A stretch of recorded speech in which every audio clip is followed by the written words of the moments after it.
Well, they're there to solve the UK's pressing problems, but it seems MPs need some help too. The recent arrest of a Labour MP after a late-night brawl in the House of Commons bar is just the latest in a string of alcohol-fuelled scandals. RT's Laura Smith reports on how some parliamentarians are said to be drinking their way through life at Westminster. Answer is yes. Raucous behaviour by members of Parliament, now not an uncommon sight on our TVs ever since the late 80s when cameras were allowed inside. But are they drunk on power or simply drunk? We have heard about stories of MPs actually being physically carried through the voting lobbies, which mind boggles. Find me any other job where you could get that drunk at work and not be sacked. 13-year parliamentary veteran Lembit Opik has seen the seedier underbelly of life in the House of Commons, where MPs have been known to vote on matters of national and international importance under the influence. A member of Parliament might go into the bar and have a few drinks instead of having dinner. And by 1 or 2 o'clock in the morning, they thought it was a good idea to go into the House of Commons and try and take part in the debate. I've seen that at least one time. It was very funny, but I'm not sure quite how professional it was. Here on the parliamentary estate, there are 9 separate bars for the use of the people who work here and their guests.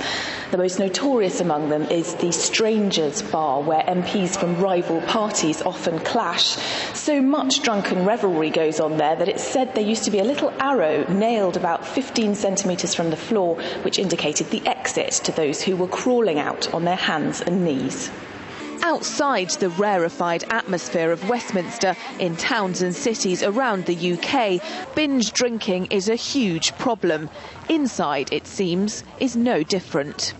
Last year, Sarah Wollaston, MP and MD, said some parliamentarians are too drunk to stand up in debates and have no idea what they're voting for. Tory MP Mark Reckless admits he was too drunk to vote on the 2010 budget and insists he doesn't remember falling over. And MP Paul Farrelly admitted wrestling a newspaper seller near a Parliament bar, although he maintains he wasn't drunk.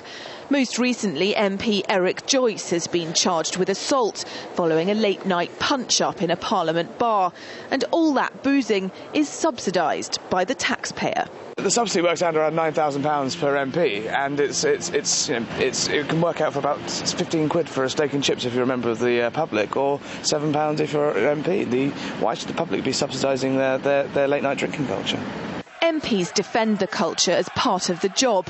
High pressure, long stretches away from home. The hours are long, people spend a lot of time together, and the building is old-fashioned. That doesn't mean you have to drink a lot, but I guess that was part of the club atmosphere, and it probably still is. All of which leaves the taxpayer wondering whether this is an appeal for calm or a drinks request. Laura Smith, RT, London.